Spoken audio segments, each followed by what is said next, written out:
Hello everyone, मैं उर्वशी स्वागत करती हूँ आपका अपने यूट्यूब चैनल पर। और आज हम करने वाले हैं वेरिएबल्स क्या होते हैं, जिसे हिंदी में चर कहा जाता है। एमएड में ज़रूर ये क्वेश्चन थ्योरी में लिखने के लिए आता है कि चर किसे कहते हैं। हम बहुत ही सिंपल लैंग्वेज में इसे समझने वाले हैं। चलिए स्टार्ट करते हैं अपनी वीडियो को कि वेरिएबल होते क्या हैं। तो पहले मैं ये बताना चाहूँगी कि चर होते क्या हैं। वेरिएबल मीन्स चर, और होते क्या हैं। तो चर जो होते हैं किसी घटना, क्रिया या प्रक्रिया को जिसका अध्ययन किया जा रहा है प्रभावित करने वाले कारक को चर कहते हैं। सपोज़ कीजिए कि कोई घटना घटित हुई है या कोई क्रिया की जा रही है या कोई प्रक्रिया हो रही है, उसमें उसको प्रभावित करने वाले कौन कौन से कारक हैं, किस किस चीज़ से ये चीज़ प्रभावित हो सकती है, उसे चर कहा जाता है। प्रयोगात्मक विधि चरों पर आधारित होती है। जितनी भी एक्सपेरिमेंटल विधियाँ होती हैं, टेक्निक्स होती हैं, वो सब की सब चरों पर आधारित होती हैं।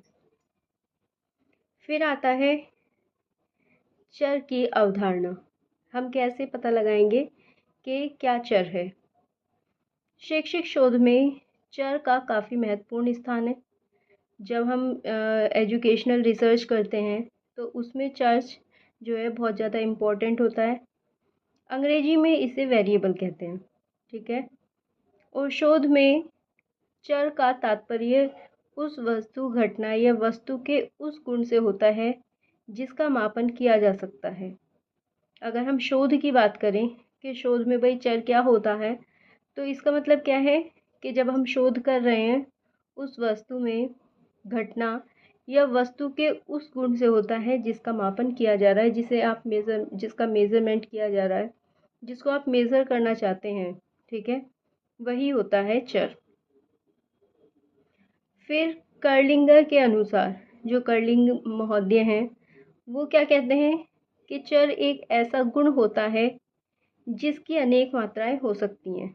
उन्होंने अपने तरीके से बताने की कोशिश की है कि चर कोई भी एक ऐसा गुण हो सकता है जिसकी अनेक मात्राएं हो सकती हैं, उसको नापा जा सकता है, ठीक है, उसका मापन किया जा सकता है, उसे चर कहा जाएगा। नेक्स्ट आता है चर की विशेषताएं। चर की क्या क्या विशेषताएं होती हैं ये देखेंगे।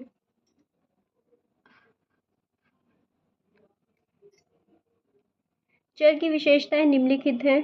सबसे पहली बात की जाती है कि किसी भी वस्तु, चीज़ या घटना को चर कहलाने के लिए आवश्यक है कि उसमें मापे जाने का गुण हो।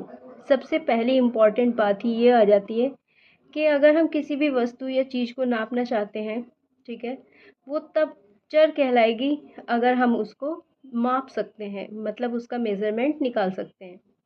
यदि ये गुण नहीं है तो वह चर नहीं कहलाएगी, ठीक है। अगर ये वाला गुण नहीं है तो हम उसे क्या कहेंगे, वो वस्तु चर नहीं कहलाएगी।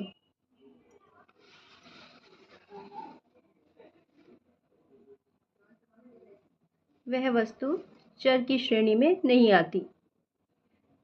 सेकंड पॉइंट है, चर कहलाने के लिए किसी वस्तु, चीज, प्राणी के गुणों का मापना केवल मात्रात्मक, क्वांटिटेटिवली ढंग से ही हो, ऐसा आवश्यक नहीं है।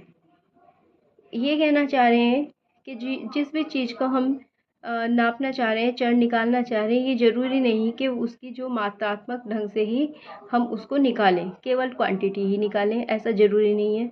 हम उसे क्वालिटी के बेस पे भी निकाल सकते हैं। यदि मापन गुणात्मक, क्वालिटेटिवली ढंग से भी हो तो भी इसे चर की श्रेणी में ही रखेंगे, ठीक है। तो ये बात यहाँ से क्लियर हो जाती है कि केवल मात्रात्मक गुण ही नहीं देखेंगे, हम उसका गुणात्मक गुण भी देखेंगे।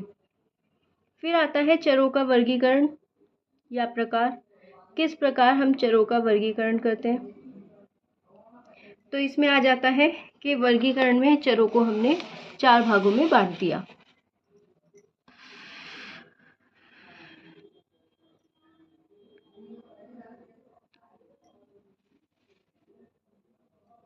सबसे पहले आ जाता है स्वतंत्र चर, ठीक है। स्वतंत्र चर या उद्दीपक चर भी कहा जाता है। सेकंड पॉइंट आ जाता है आश्रित चर या इसे व्यवहार चर या अनुक्रिया चर भी इसे कहा जाता है। थर्ड आता है बाह्य चर, बाहरी चर, ठीक है। इसको भी हमने दो भागों में बांट दिया, सतत रूप से प्रभावित संगत चर और असतत रूप से प्रभावित संगत चर, ठीक है। और लास्ट आता है मात्रात्मक चर, गुणात्मक चर, खंडित चर या निरंतर चर। तो हमने चार भागों में इसे डिवाइड कर दिया है। सबसे पहले बाहरी चर में देख लेते हैं, हमने सतत रूप से जो प्रभावित संगत चर देखे थे उन्हें भी हमने सब डिवाइड कर दिया है। सबसे पहला आता है जैविक संगत चर, फिर आता है पर्यावरण संगत चर, थर्ड आता है अनुक्रम संगत चर, फोर्थ आता है प्रयोगकर्ता संगत चर। सेम वे में हमने असतत को भी डिवाइड किया है। सबसे पहला आता है, दिखाई दे रहा है क्या ठीक से, निम्न स्तर प्रायोगिक क्रियाएं। सेकंड आता है दोषपूर्ण परीक्षण, थर्ड आता है आंकड़ों का गलत विश्लेषण। तो ये हमने इसके सब डिवाइड देखे। अब सबसे पहले बात की जाती है स्वतंत्र चर की, ठीक है। स्वतंत्र चर को देख लेते हैं हम।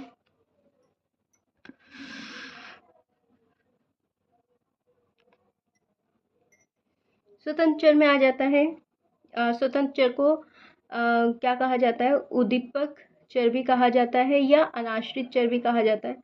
स्वतंत्र मीन्स क्या है कि किसी पे डिपेंड नहीं रहेगा, अपने आप में बिल्कुल स्वतंत्र रहेगा, ठीक है। तो इसके नाम से ही हमें पता चल रहा है। तो इसकी डेफिनेशन क्या है, स्वतंत्र चर ऐसे चर को कहा जाता है जिसमें प्रयोगकर्ता द्वारा परिवर्तन किया जा सकता है, ठीक है। जो भी प्रयोगकर्ता है वो अपने अकॉर्डिंग इसमें चेंज कर सकता है। अगर इस तरह का चर, इस तरह के वेरिएबल्स देखने को मिलते हैं तो उसे क्या कहा जाएगा, स्वतंत्र चर कहा जाएगा। इसकी नेक्स्ट डेफिनेशन देख लेते हैं कैनलैंड के अनुसार। इन महोदय ने क्या कहा है, इन्होंने कहा है कि स्वतंत्र चर एक प्रयोग के वे कारक होते हैं जिन पर प्रयोगकर्ता का नियंत्रण रहता है तथा जिनमें वह जैसा चाहे वैसा परिवर्तन कर सकता है। तो इसे इजी लैंग्वेज में ये समझते हैं कि जो भी एक प्रयोगकर्ता होता है वो अपने अकॉर्डिंग अगर किसी चीज़ में कोई चेंज करना चाहता है तो वो कर सकता है, उस पर उसका अधिकार होता है कि वो चेंज यहाँ पे कर सकता है, ठीक है। तो यही वो कहना चाह रहे हैं कि ऐसे भी कारक होते हैं जिसमें प्रयोगकर्ता का नियंत्रण रहता है, वह जैसा चाहे वैसा परिवर्तन कर सकता है, ठीक है। तो इस प्रकार एक प्रायोगिक अध्ययन में स्वतंत्र चर वह कारक होता है जिस पर प्रयोगकर्ता का नियंत्रण रहता है, जिसकी मात्रा में प्रत्यक्ष रूप से या अप्रत्यक्ष रूप से जोड़ तोड़ कर सकता है। कोई सी भी डेफिनेशन ले लीजिए, दोनों ही डेफिनेशन बहुत ही सिंपल लैंग्वेज में और आप कोई भी डेफिनेशन एक लिख सकते हैं बड़े आराम से। फिर आता है, इस प्रकार हेर फेर के आधार पर स्वतंत्र चर को भी हमने दो भागों में बांट दिया है, ठीक है। अभी हमने स्वतंत्र चर को भी सब डिवाइड कर दिया है। ये भी दो टाइप का होता है, ई टाइप एंड एस टाइप। तो स्वतंत्र चर सबसे पहले देख लेते हैं ई टाइप। इसमें कहते हैं कि प्रयोगकर्ता जब चाहे स्वतंत्र चर की मात्रा में हेर फेर कर सकता है तो वह ई टाइप होगा, ठीक है। जब चाहे, जोर किस पे दिया गया है, किस बात पे जोर दिया गया है, जब चाहे, ठीक है। जब चाहे, बिल्कुल उसमें वह हेर फेर कर सकता है। इस तरह का अगर वेरिएबल देखने को मिलता है तो इसे कहा जाएगा ई टाइप वेरिएबल। इन्हीं तकनीकी आधार पर प्रायोगिक चर या एक्सपेरिमेंटल वेरिएबल भी कहते हैं। ई टाइप का फुल फॉर्म क्या हो गई है, एक्सपेरिमेंटल वेरिएबल, ठीक है। तो ये था स्वतंत्र चर की डेफिनेशन कि जो प्रयोग करता है वो जब चाहे परिवर्तन कर सकता है।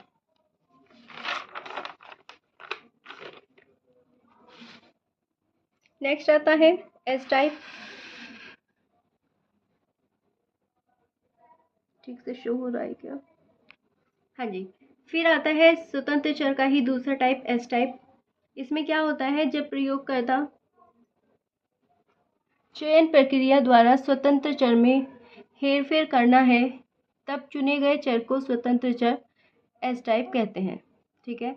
तो इसमें क्या है, चयन प्रक्रिया के दौरान, ठीक है, अगर चयन प्रक्रिया के द्वारा स्वतंत्र चर में कोई चेंज किया जा रहा है कि हमने सेलेक्ट कर लिया है कि इन चीज़ों में हमें चेंजेस करने हैं तो वो एस टाइप हो जाता है। उसमें हमें देखना नहीं पड़ता। इसमें हमें देखना पड़ता, लेकिन ई वाले में हमें देखना नहीं पड़ता। ई वाले में हम जब भी चाहे कभी भी हम चेंज कर सकते हैं, लेकिन इसमें पहले हमें चयन प्रक्रिया के द्वारा हमें सेलेक्ट करना होगा कि किस में हम चेंजेस करना चाहते हैं। अगर हम ऐसा कर लेते हैं तो वो बन जाता है एस टाइप। सेकंड आता है आश्रित चर, जो हमने सब डिवाइड किया था हमने चरों को, उसी में सेकंड आ जाता है आश्रित चर। ये क्या है, नाम से ही पता चल रहा है कि ये किसी ना किसी के ऊपर डिपेंड होगा, ठीक है। तो स्वतंत्र चर के प्रभाव के कारण जो व्यवहार परिवर्तन होता है, जिसका अध्ययन तथा मापन किया जाता है, उसे आश्रित चर कहते हैं। तो डेफिनेशन से ही हमें क्लियर हो गया है, ठीक है, कि हमें इसमें किसका प्रभाव देखना है, स्वतंत्र चर का प्रभाव देखना है, ठीक है। जो हमने स्वतंत्र चर के कारण जो हमने चेंजेस किए थे, उसके कारण जो व्यवहार परिवर्तन हो गया, कितना चेंजेस हमें देखने को मिला, ठीक है, उसका अध्ययन करना, उसका मापन करना, उसे कहा जाएगा आश्रित चर। तो ये किस पे डिपेंड हो गया, ये टोटल स्वतंत्र चर पे डिपेंड है, ठीक है।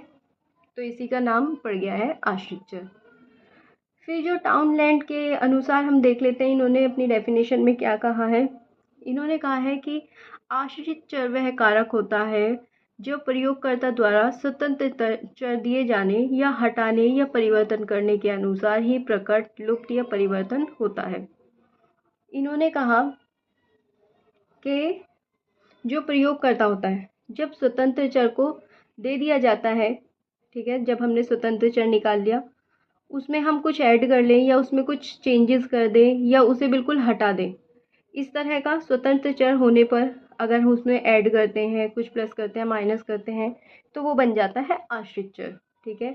तो ये टाउनलैंड ने अपनी लैंग्वेज में बताया। फिर आता है कि एक अच्छे आश्रित चर में निम्नलिखित विशेषताओं का होना आवश्यक है। अगर हमें चाहिए कि अच्छा आश्रित चर हमें मिल जाए तो उसमें क्या क्या विशेषताएं होनी चाहिए। तो सबसे पहला पॉइंट आता है कि इसमें विश्वसनीयता होनी चाहिए, ठीक है। इसमें विश्वसनीयता का गुण होना चाहिए, इसमें संगतता का गुण होना चाहिए, और थर्ड आता है कि इसमें संवेदनशीलता, सेंसिटिविटी का भी गुण होना चाहिए। तो ये थे आश्रित चर के पॉइंट। अब आता है बाहरी चर, ठीक है, ये इसका थर्ड टाइप है, इसे भी देख लेते हैं।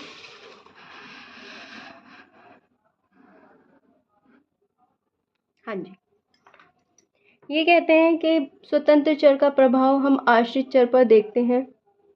जो स्वतंत्र चर का हम प्रभाव देख पा रहे थे, वो हमने देखा था कि आश्रित चर पे है।